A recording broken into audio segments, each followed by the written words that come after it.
Joining us now is Kachi Ophia to catch the flow of the program with stories trending around the world. Hello, Kachi. Okay, time to catch it. Absolutely. Hello, Dr. Abati. Good morning. Thank God it's Friday. Good morning, everyone. Good morning, Adesua. Good morning, Rufai. Morning. Good morning, viewers. Let's begin with the fact that a Ghanaian clergywoman, I'm sure you'd find this story very interesting, who goes by the name Akoa Oforo Boateng, stunned the members of her church recently when she made them sing along to a very interesting song. It was supposed to be a worship song. However, it was Nigerian singer Tenny the Entertainer's song, Case. Now, in a video shared on her Instagram page, a clergywoman can be seen with her choristers singing and dancing and raising their hands during the church service, singing to Case. Let's take a look at that video.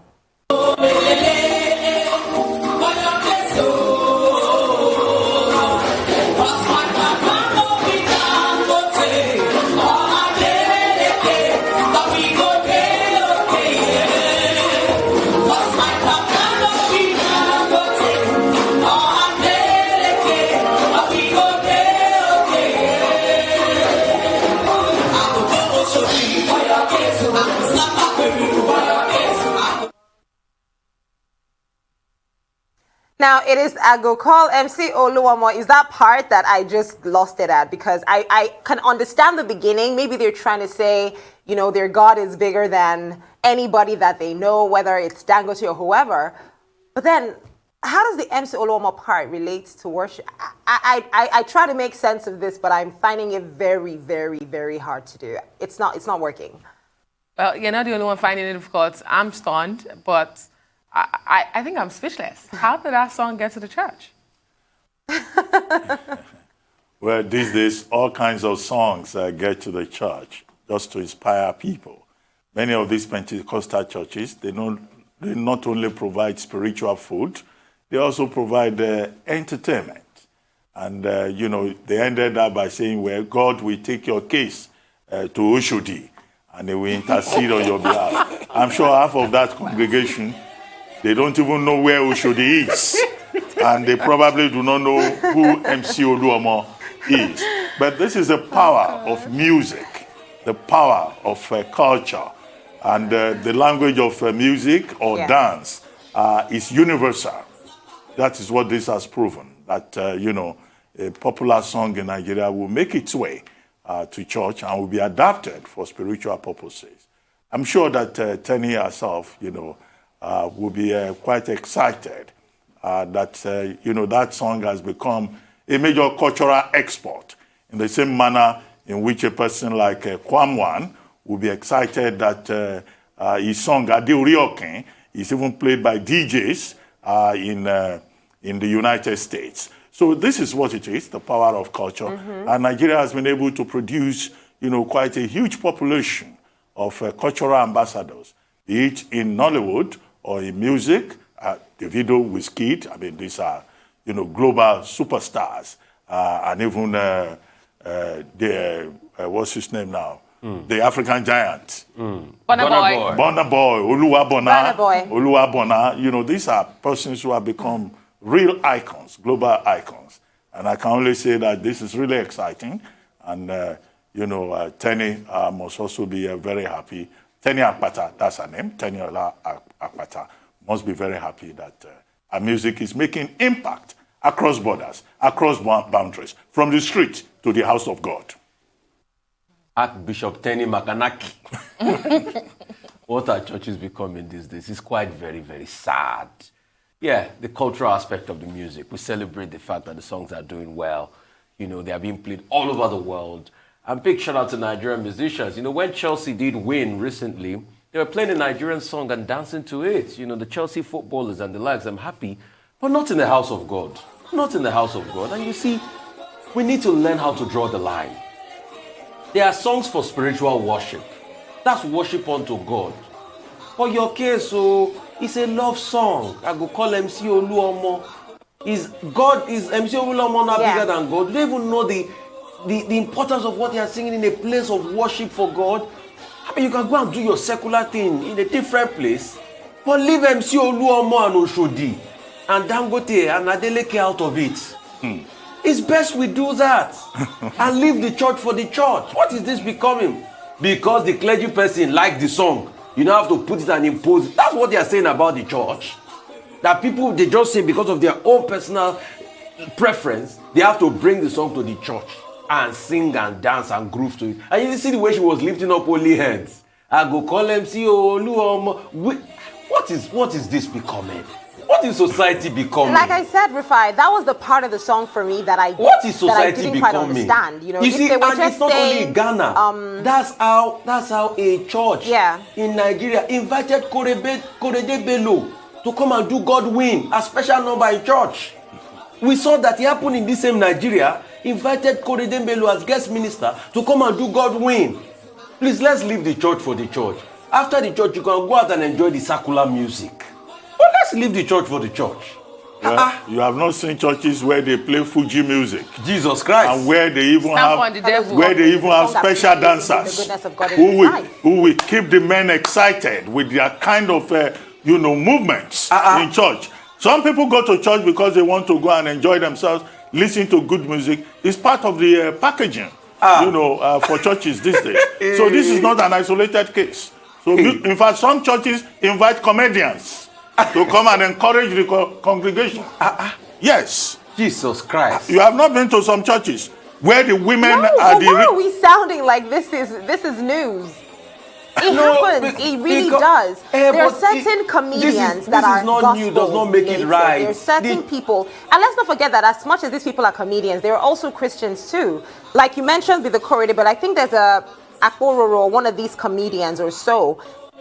He goes to a lot of churches to make jokes. No, we are not saying don't go to church. I understand the whole idea of the church and entertainment, but I think with this particular case, it was what they were trying to say. Kachi, we are not saying don't go to church. There's a difference between spiritual worship and secularism. That's a secular song.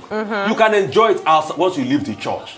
Agreed. But that's on the altar of spiritual worship where you are lifting up holy hands. The holiest of the holiest. And you are singing, you go to MC churches use all kinds of strategies these days. I don't agree with that. To attract the congregation, because the business of God has become very competitive.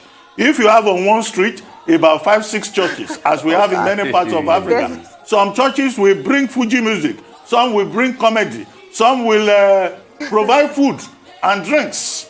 So it's a strategy. I don't want to use the word business strategy, but God's business is big business. Okay. Well, we're grateful for gospel artists who have branched out into genres that are so entertaining, like rock and pop. But let's move on to what else is happening. Now, some may call this a glimpse of hope in the fight against insurgents being near for Nigeria. But some others might just call this another situation that reminds them of all the difficulties they've had to endure as a result of that insurgency. Now, another Boko Haram senior commander, Amir Adamu Rugurugu, and his family, about 3 wives and his children, surrendered to troops of Operation Hadin Kai in Gwoza local government area of Borno State.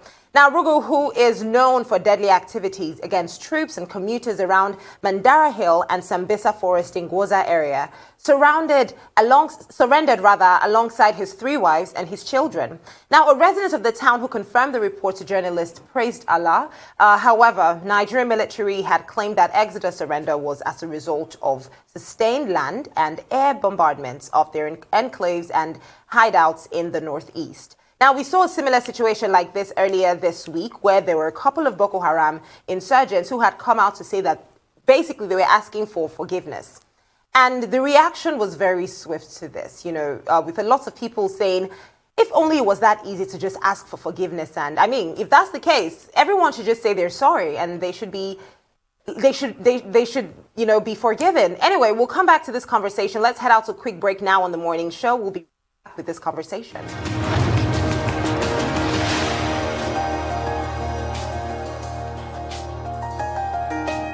You're welcome back to the morning show. Just before we went on that quick break, we were speaking on another Boko Haram senior commander who just surrendered.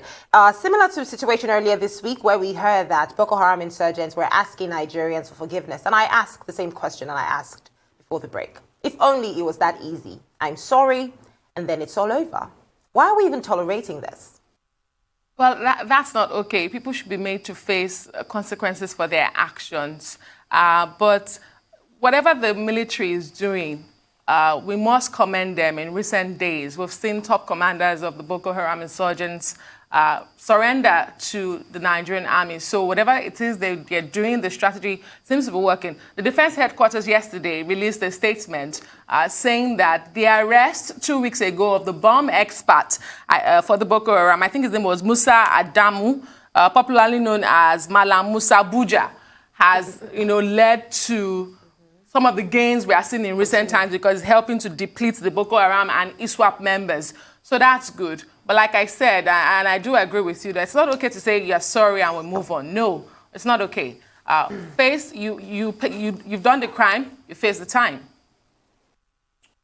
Yeah, exactly. Well, okay. Well, while it's good to commend the military because they say this is within the context of non-kinetic interventions, what is the guarantee that these persons are truly repentant? What efforts are they making to make sure that they do not return to their old ways, as we have discovered in the past, of persons repenting, and then after a while, they get into a nostalgic mood, and they go back to their old ways. And what level of intelligence can they extract from them to be able to ramp up the war against terror? This man is called Rugurugu, somewhere in Borno State, and he was also said to be a chieftain. So he has repented along with his family members. But we must not forget the reaction of the likes of Mrs. Sakaba, the wife of Lieutenant I. Sakaba, who died, and the woman, rained curses on the Nigerian army and said, look, what should happen to people like her who lost her husband and others who have been turned into widows and orphans? Yeah. And the fear of persons Mrs. Sakaba, is that we hope that one day a so-called repentant Boko Haram soldier, bomb expert, or deputy bomb expert will not suddenly show up and become the chairman of a local government, or even be rewarded with a commissionership appointment in any of these states in the affected areas. I mean, true repentance for me from those people will be if their repentance can go and wake up the 100 farmers that were slaughtered in Zabamari from the grave, and thousands of millions of people that have died as a result of this insurgency. If they can wake them back from the dead and bring them back to life, that would be true repentance for me. Because you see, we forget that those people that died had dreams, hope, aspirations. They had things they wanted to do. And they had the right to live, just like these same Boko Haram members that took their lives and keep acting like, oh, they have a chance at life through repentance. So the true repentance for me will wake up the 100 farmers that their only crime was to go harvest rice in Zabamari so that people will be able to eat, and they were slaughtered in daylight. Wake them up from the dead, and then we'll start talking about repentance. It's completely pathetic. But let's move on to another story now. Similar story to what we had yesterday. We have an update on this story. Reactions continue to trail the story of Pastor Moses Adeyo, who allegedly snatched and married the wife of his church member, Tina Bright, now Tina Adeyo. Now, in a recent development, the son of the General Overseer of the World Bank Assembly, Peter Adeyo, revealed that he didn't know his father got married until he saw the pictures online. Now, Peter narrated how his mother suffered to build from scratch with his father before his father then served her divorce papers last year and then moved her belongings from their home.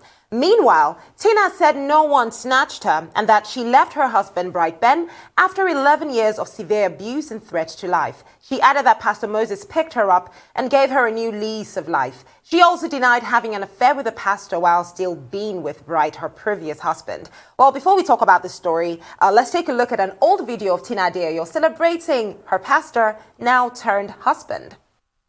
Hello, I want to sing to my papa. Happy birthday to you. Happy birthday to you.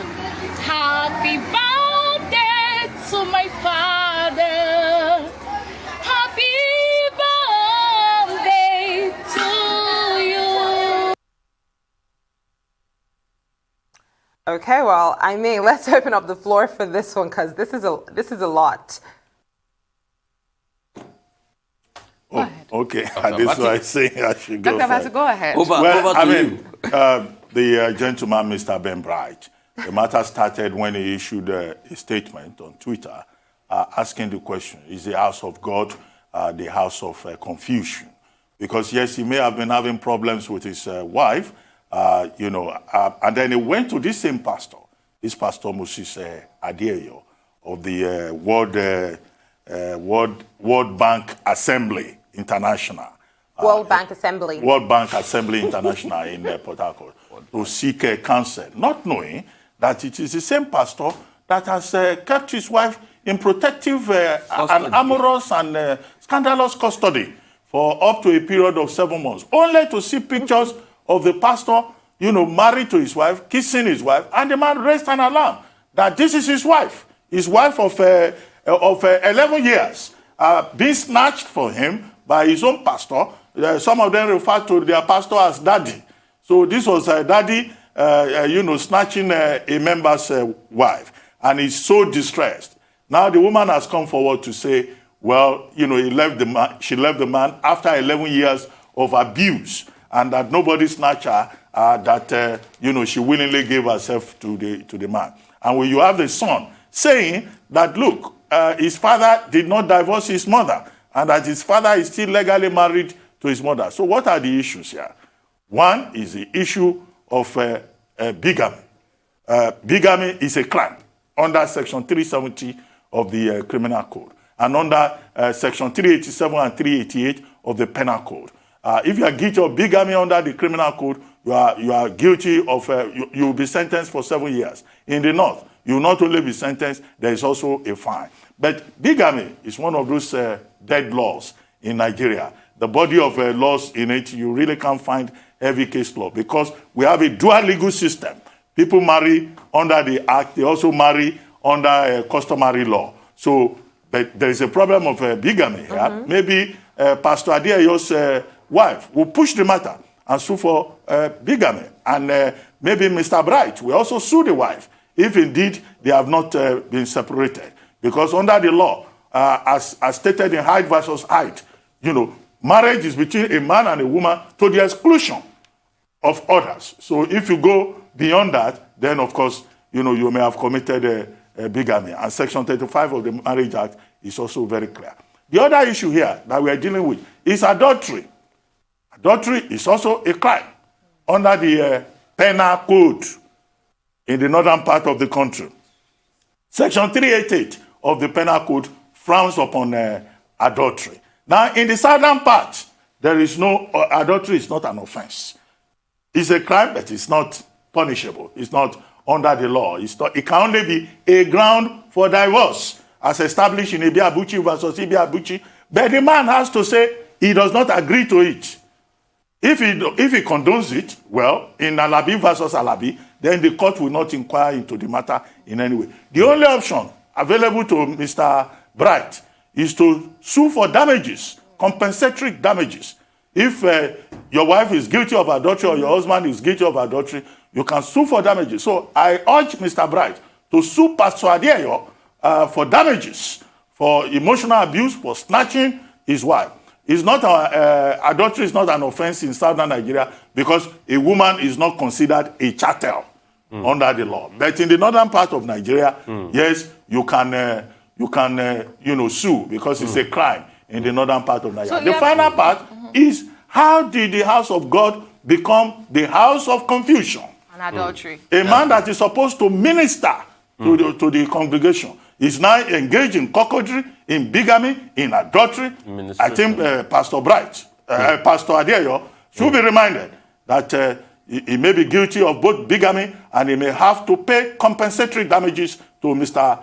Bright. And I'm just going to ask Dr. Batsy, what happens if Mr. Bright marries Pastor Mrs. Adeyo? What happens if the other two parties, because these are all adults, it's 50-50. If adults, that's the cheated husband and the pastor's wife. 50-50, no, what happens? No. Does the bigamy extended? No court of law will do that. That would be wife swapping. Wife swap. It's 50-50, no cheating. But no court will say, because they took your wife, you to go and take his wife. But for me, I wasn't saying the court, go and take another person's wife. I would like to say, dear Pastor Adeoyo, What happens to the Bible verse that says, what God has joined together, let no man put asunder? Let no man put And that's asunder. also what will lead me to this argument that people always say, touch not my anointed and do my prophet no harm. Will the anointed too stay off things that will make him be touched or make harm come to him? I rest my case. I think now that we are quoting Bible passages, Kachi, permit me to add to this.